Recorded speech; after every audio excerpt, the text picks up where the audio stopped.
Hey everyone, amazing episode today. We're gonna be making baby back ribs on the smoker, making a little sweet potato dish as our side. So grab a beer, glass of wine, something that smokes, whatever makes you happy, and we're gonna have a great episode. So come along. All right, so one day before cooking, we're gonna take our baby backs out of the wrapper, and this is just a quick way to show you. I take it out of the top, that way I can keep all that extra blood in the packaging and just throw that right in the trash. But I will have a bunch of paper towels out because we're gonna wanna dry the ribs as I'm doing here. It's gonna help get the silver skin off nice and easily. Now they've done us a small favor here. The silver skin is already off a little. Let's see if I can kind of... Oh, that is beautiful. I'll say that's rare. That doesn't typically happen because I wanted to actually demonstrate. But normally what I would do, I'll demonstrate back here actually, this end. But you can see I just grabbed it with a paper towel because it's really wet and slimy. And we got almost the whole thing off in one pull. I will tell you that is uncommon, at least in my experience. It happens, but it's not easy. And then I'm gonna grab the little piece there and try to, stop towards the end. So what we can do here, what I typically try and do is I try and get one of my fingers underneath. You could also use a utensil. And we're done. That was suspiciously quick, I will say. Quick overview of our rub. We're gonna have some paprika, garlic, onion powder, salt, pepper, cumin, chili powder, oregano. We got a little brown sugar back here. And then midway through, we're gonna add some Lowry seasoned salt when we're on the smoker. Now there are several ways you can go about your rub. You can just kind of lightly coat it on, like dropping it from the bowl. You could rub it in just a little bit, or you could rub it in really hard to get a nice thick bark. There's not a wrong way to do it. It's really just what your personal preference is. I typically will give mine at least a nice pat down because I like to get that bark on the outside. Make sure you flip it and you get the top and the bottom. You want every piece of those ribs covered as much as you can. And it's okay to have some leftovers. You don't want to overdo it here. We're done though. So you can see this is the next day. We got a nice lighter color. And what you'll expect to see is some of this like sugar juice. I think it's from the salt getting into the meat. You can see there's more there. I was actually surprised there wasn't more because normally there's a lot. But you want to see that. All right, we have officially moved outside. You can see I'm getting the smoker ready to go here. A vital component you're going to need is a chimney starter. You need that and just some leafy kind of circulars bunched up in a ball. I put them into the area where the offsets to the wood goes, simply for safety.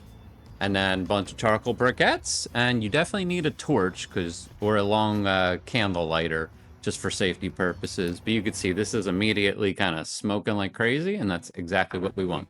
We are going to dump that in 15 minutes. We'll let the coals heat up. We'll add some wood. I'm going to be using, I have this really old cherry wood that I bought a while back, and then I have one piece is usually all I need of, I think this is post oak, but it's honestly what I bought for the fireplace. I don't personally notice a difference in using any type of wood. I'm sure people will be cursing me for saying that, but doing ribs and doing bacon, I've kind of tried a little bit of everything. Maybe it could be me, my palate's just destroyed over the years of spice and smoke, but I truly noticed no difference at all. So anyway, without getting too close, I mean, you could literally see the flame shooting up out of this thing. See how hot it is. So yeah, I still got 5 more minutes or so, but I wanted to just show how hot it was and also why you want to be very careful doing this. Now, safety alert again, make sure you're wearing gloves for this. I mean, the fire is insanely hot. You can literally see flames shooting out of the chimney starter. So definitely wear your thickest, safest gloves when you do this, and very carefully dump the coals. You don't want them to dump on your feet or in your backyard or on some grass. So just be really careful here. So you can see this super thin, hopefully you could see it, I'm like 2 inches from it. There's this super thin trail of like clear smoke coming out. That's what you want. You don't want the thick white smoke that's kind of like acrid and gross. So as long as you're not burning too hot, this is good. And this is nice because we just started the fire like 2 seconds ago.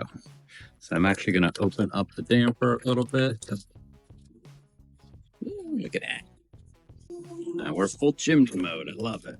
What's great about this right now is I'm sitting inside. I don't know if you can tell, this is like the back of a sliding door.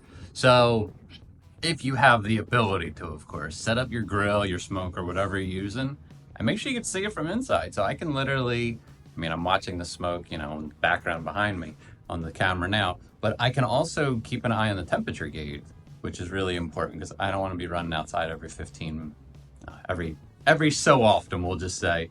So what I'll do typically is I'll set an alarm on my phone for every 15, 20 minutes, and I'll just keep an eye on the temperature. And that's pretty much that. As the ribs cook, we'll do a couple other things. I'll leave you in the dark for now, but stay tuned. All right, folks, it's all led up to this. So we're about to put the ribs on. Quick tip is I put the meat away from the fire just to keep it on the cooler side and also closer to the temperature gauge so I know how hot it's cooking it. So a couple elements to chat about. Door. I like to leave mine open. You can see that there. Both that and the actual door itself is open. That's just to help with the flow of oxygen and to let the air flow and basically to create the fire, create the smoke. If the smoke got too hot or there was too much smoke, we could close that seal and we could close the door. It just all depends. I like to get it a little hotter in the beginning and then kind of just let it kind of burn down slowly. So that is pretty much that. At this point, ribs are on. We're at about 250. I will typically let these cook for about 2 hours and then we'll go to the next step. So we'll see you then. So while this guy's boring, let's kind of talk about competition versus fall off the bone. Fall off the bone probably be cooked more like 300 degrees for about 3 to 4 hours, where the meat literally falls off the bone, whereas competition style maybe is a little lower, 250 to 275. Same amount of time, but you're gonna get a clean bite that doesn't fall off the bone. It really is as simple as that. So I just wanted to kind of talk about that briefly because that will come into play towards the end here. All right, big reveal. She's looking good. Ready for the shadow. Hold up. Looking pretty good. Phase 2 is when we make our life easier, meaning I bring the ribs in and we put them in the oven at one consistent temperature, essentially until they're done or I'm ready to do that final step. This is homemade barbecue sauce.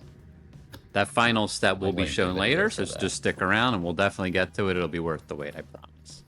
Also, seems like a great time to ask if you're still watching and enjoying. Hit that like, subscribe, hit me up with a comment. Let me know what your favorite rib recipe is. I'd love to hear it. Also, quick note, do these not look amazing or what? The barbecue sauce, when they're nice and hot, is a great method to keep them nice and shiny like this. But I'm also going to steam them. I typically do this. You could also throw some butter in there, some honey, some sugar, whatnot, and then throw in the oven for an hour. It'll help the meat retract from the bones a bit more. I just find this is a helpful step in kind of getting the process moving along where I need it to be. All right, super quick interjection for our side dish, a 30-second sweet potato. We're poking some holes with a fork, we're wrapping it in foil. We're gonna cook it in the oven at 425 for about an hour, and we wanna see that knife go right through nice and tender. I then use a spoon to take all of the insides out, little butter, sugar, and honey, and salt, and then just food process till it's smooth like baby food, and there you go, delicious side dish. So here's our second but not final big reveal. These have been steaming in the oven for about an hour at 250. You can see that steam coming out. And look at that. You can see the bones sticking out. It's exactly what we want to see. Nice and juicy. This is afterwards, and they've been brushed with a little bit of barbecue sauce. Because we have one final step before we consider them done. Although, truthfully, these are done now. I just want to do one last little step to kind of take it up a small notch, which is broiling. Terrible video, but just wanted you to see what's happening. You can see a little kind of sparkle in there a little bit, but that makes the ribs nice and kind of makes that bark nice and crispy. And then the final bit is just one last rub of barbecue sauce, and we are done. Look at those. Do they not look amazing? Truthfully, I want to eat some right now. I find it best to use a long carving knife. Also wait for the ribs to cool down a little bit. You should be able to get a nice clean, or mostly clean cut. You can see here, beautiful rib. Here we are. Delish. These will be more competition style because you can see the meat It's like sort of on up the bone, but not exactly. Let's see, super juicy, tender, and perfect. I'm not sure what else there is to say. Well done. So what I'd say is this. You don't need a smoker to make great ribs. You really just need some good rub. I would say some barbecue sauce, probably some food to wrap them up, and just a good amount of time. And then you just experiment from there. It's really as simple as that. All right, we're out of here. Hope you enjoyed. I did. We'll see you at the next one. Take care, everyone. Have a great day.